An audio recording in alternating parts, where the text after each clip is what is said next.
If you come from a broken home, if you, like most people in our society, were ripped from a practical and intergenerational context and forced into a confined, uh, compulsory schooling system, then you might have to build from scratch.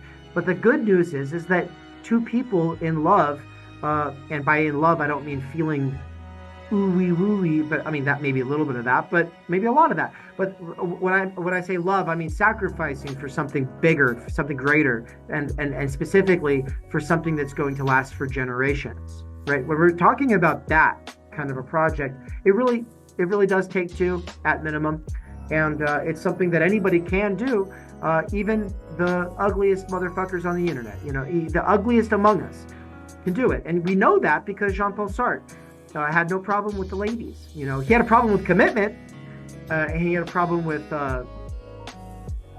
building a rich, intergenerational, loving, sort of family life. But the fact is he could get the ladies too.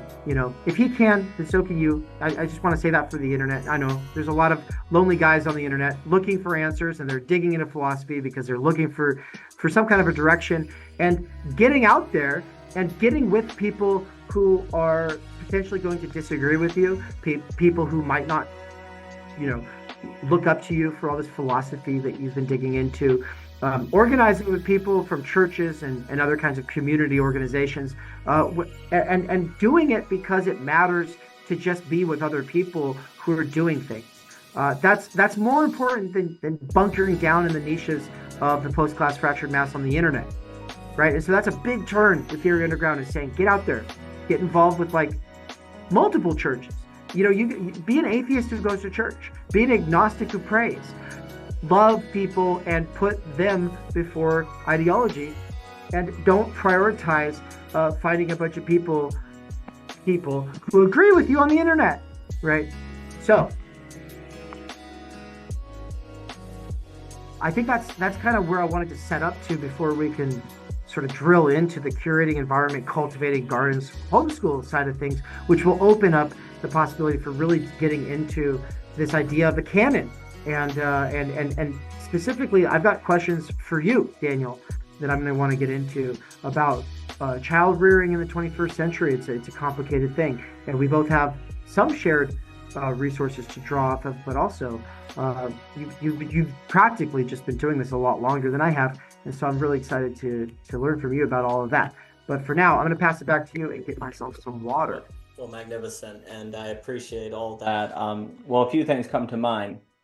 I very much like what you're saying on the vicious cycle versus the virtuous circle. I think it's very important when people have used the phrase revolutionary subject. Really, the word revolution has almost been like the uprising subject, the subject that uprises, or the subject that overturns, right? But what's very interesting about the idea of a revolutionary subject, if we take that phrase seriously, then we're talking about a kind of feedback subject. Like the subject is always in a feedback loop of something, right? And the subject, as they're in that feedback loop, the subject is shaped by their material condition, which shapes their subjectivity, which shapes their material condition, et cetera, right? And so the idea of a revolutionary subject in one way is that actually everyone is a revolutionary subject in the sense that everyone is in some feedback loop of some kind, right? And they are being formed. And part of the issue is that we haven't thought our feedback loops. We haven't designed our feedback loops. And in fact, we haven't thought much, I think, in terms of feedbacks. We've thought more in terms of us versus them, power dynamics, overturning, et cetera, so forth. And that would be a kind of classical, I think, old left notion of the revolutionary subject, right? But if you take seriously that actually the problem is bad feedback loops, like you're saying with the vicious cycle, and I completely agree, then the question is, how do we change the feedback? How do we change the feedback loop, actually? Which is a little bit, that's a different kind of thinking than how do we overturn the state? How do we overturn oppression, right? Well, what if we were to transform what is functioning as the feedback to the economy, the state, the power, I'll say here, meaning it's slightly different from earlier, but just if you change the feedback, then you change the inputs to it, which can change how it behaves, and then that you can actually use the system against itself, if you will, right? And would not a more effective revolution versus opposing the system be where you can feed a different feedback loop, feed a different demand, ultimately, feed a different way of thinking into the system that then changes the feedback on the system self, that makes it change itself, right? As itself, to make it transform the logic internal to it, where when capital is being capital, suddenly it's actually facilitating human beings that are extending their humanity convivially versus replaced, right? Because for me, an effective revolution is going to ultimately have to be something that changes feedback loops, not overturn power, right?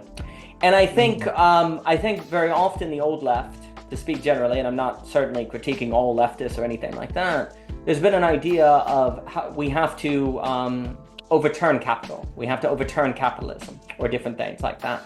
Well, but you see, if the revolutionary subject as classically understood does not exist as the proletariat, then this structure doesn't exist. And actually capitalism has been far more internalized. And actually capitalism is now serving the internal states of subjects and shaping the internal state. And it's receiving inputs and demands based on the subjectivity of people, right? Well, that ought to work both ways then. If you change the kind of subjectivity people are and what they want and what they're after, well, then the system actually changes and cultivates to that. It transforms the goods and services that it delivers, and the revolution can be located there, right? But this is where, for me, there are differences between, in much economics, there's talk of supply and demand. I think you need to talk about supply, demand, and creativity, because creativity is different. You know, if there is something about people owning the means of production and then working the means of production, there's the question of the creation of the means of production and the ability to create new means of production, to speak very generally and simplistically.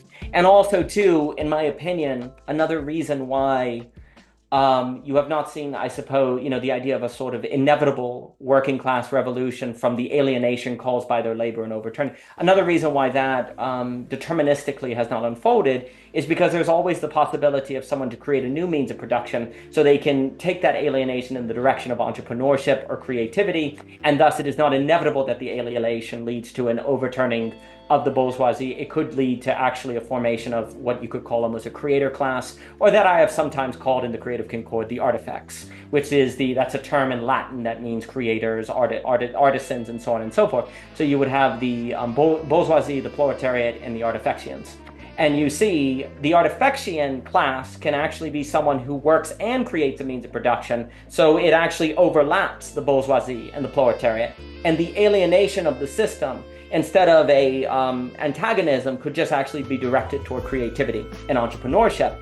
But then, of course, that could be captured too, right? And you could argue that it has today what has been, right? So the artifact, so you could say if the liberating potential of capitalism is in the creative spirit, well, that arguably has gone through a phase, and now that has been captured, right? So how do you bring that back, right? Well, there has to be something about the recreation of a certain creativity, which is a loaded word, I understand, that is brought to the subject. Now, to say something very, very vast, but then to speak more on what you're getting at with the homeschooling, because I think this is deliberate living is very important. Belonging again to one, we'll talk about this. I think there has been a lot of focus, especially on the old left, on a certain notion of the working class rising up. I would like to put focus on changing demand, because capitalism, you have supply and demand. Not all demand is the same. I think economists basically conflate stimulating demand and creating demand. We can demand different things, and that changes the inputs to the system, but we have to change what we want in our subjectivity and our habits and get out of vicious circles to change our demands. And if we change our demands, then we get a line of flight from the system without a cheap delusionism that's antagonism. How do you get a line of flight while maintaining social intelligibility? That's always the like what Deleuze is getting at with societies of capture is correct, but then if you get a line of flight, you can be, well, crazy, right? Like I call that cheap Deleuze, where it's a kind of Deleuze where, yeah, you're not captured by capital, but you're unintelligible. Nobody understands you, and you can't form community, right? Okay, well, how do you have a line of flight that is nevertheless your own line of flight, to use that language just generally, while also being socially intelligible? Because if you can do that, then your line of flight could actually change the demand in the economy to change the supply and to change. So a socially intelligible line of flight can change the quality of the demand to which the economy is responding to, that can then change what it is, right? So you're locating the revolution in transforming the inputs of demand to the system, right? And changing what exactly you want. And then the system, in order to then even be itself, has to start serving that. So the name of the game is to maintain the cultural artifacts, movies, films, shows, etc., so forth, games that allow robust association, things to draw on, treasure trove of images, as Roger, Scruton would say, that is based primarily on finite things, finite games versus infinite games that I'll just keep using from Car. I will also note that there is a difference between the drawing on associations or symbols from movies. A lot of times people do that to make a joke or to laugh or to say something funny, but there's a difference between doing that for that sake and doing it to maintain a through line. And actually the critical thing that you're doing, that actually what you really want to be able to do is to draw on movies and books and things you've shown to maintain a through line versus contribute to the now this conversation, titillation conversation, right? So what you want to do is ask yourself, in my opinion as the parent, what are the movies, shows, books that increases the probability, that are good for through lines and to maintain through lines, right? Like, I think about myself, like, also too, there's another weird, there's so much, and I don't want you to show your car. No, it's okay. I don't need the car. I don't need the car. So it's just like, there's also, ironically, actually, an underappreciation of the screen that can occur, or an underappreciation of media. Because there's like, oh, we don't want the kids on it all the time. There could be different problems and different things. Well, my goodness, because of the screen, it is possible for them to see, a Terrence Malick film like Tree of Life, which I do like, or, to actually encounter some of these great films like Lawrence of Arabia that are utterly captivating, or to experience, well, I can just go on. There are particular films and movies that my life would be a whole lot worse without of it. And goodness, the screen is an incredible thing to make it possible for us to have these experiences of these things. So, first off, a lot of times the parent sees their role, in my opinion, the parent sees their role as to monitor the screen, to make sure that bad things don't come in or it's not overused. So you're automatically framing the screen as a bad thing. You're just starting off where it's a problem, right? Well, no, you want to curate the screen. You're trying to curate it like a museum, like an art gallery.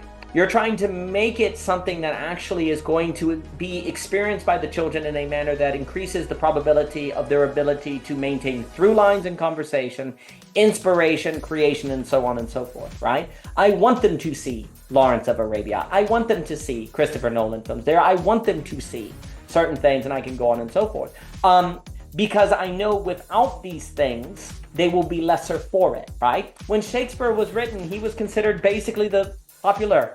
He was not like Shakespeare now is Shakespeare, but at the time he wasn't necessarily Shakespeare, right? It was actually could have been seen just popular or whatever, right?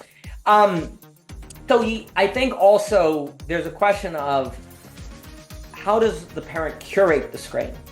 Not just view it as a problem, which of course is a very difficult thing because the screen kind of resists being curated. It wants to just be a stimulation for consumer goods. So you're curating something dangerous. But if you curate this dangerous thing well, it can be very powerful in positive ways. So to think about curating the screen, curating technology, designing technology, I think for me is very, very important. It is, and that's going to start moving in, I think, positive directions. There's more to be said. This is an extremely important discussion. I will stop there and say that I've really enjoyed speaking with you, and I appreciate your time. I hope your car is there, and I look forward to speaking more in the future, Dave. Thank you so much. Daniel, it's been an absolute delight as always. And let's do it sooner rather than later, all right? Yes, sir. All the best. Thank you, Dave. Appreciate it. All the best.